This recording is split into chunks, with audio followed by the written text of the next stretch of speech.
I'm joined by journalist Ali Latifi in Kabul. Ali, tell us, why is Kunduz so significant?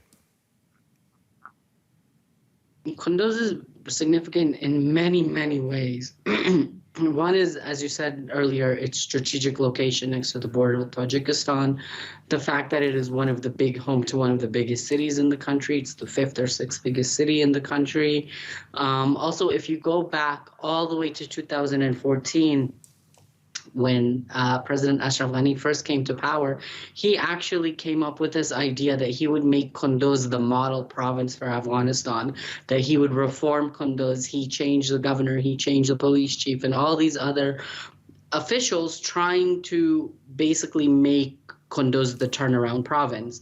And unfortunately, in those 7 years, it's turned out to be the exact opposite, because in 2015, it became the first province to fall to the Taliban for about a 2-week period.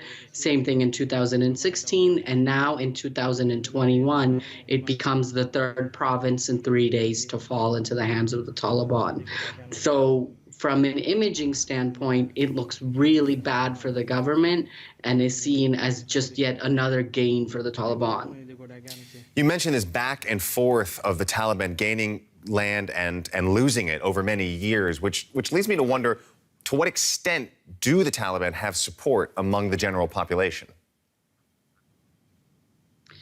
Support among the general population, it's hard to gauge that, but the one thing that's happening is their actions now. If you look at the reports, so for instance, the UN Security Council had a special meeting on Afghanistan on Friday, and one of the statistics that they brought out was that in 1 month, in Herat, in Kandahar, and in Helmand, there were more than 1,000 civilian casualties in a 1-month period.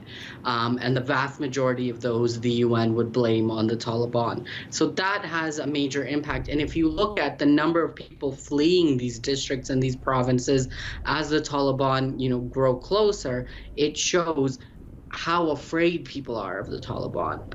And that obviously impacts the support that they have, because if you supported them, why would you run? Right. So that tells us a bit about what life is like for people there under this kind of pressure. What kind of pushback is there against the Taliban? What seems to be the strategy of the Afghan government, of its security forces, to try to keep hold of the country? So currently, if you look at what the Ministry of Defense is doing, they're putting up photos and videos of their commandos going into Kunduz. You see videos of them in a market, an abandoned market in Kunduz, with Humvees and their own guns, and you hear them firing off to targets out in the distance. And, you have to remember what kind of an impact this has on people hiding in their houses. They don't know who's firing where, and they're basically caught up in the crossfire of all of this. And again, this shows sort of what the Taliban strategy has been, because if you look at, yesterday it was Shibirgan, the day before it was Zaranj in Nimrod. So you're talking about all the way in the southwest to different parts of the north.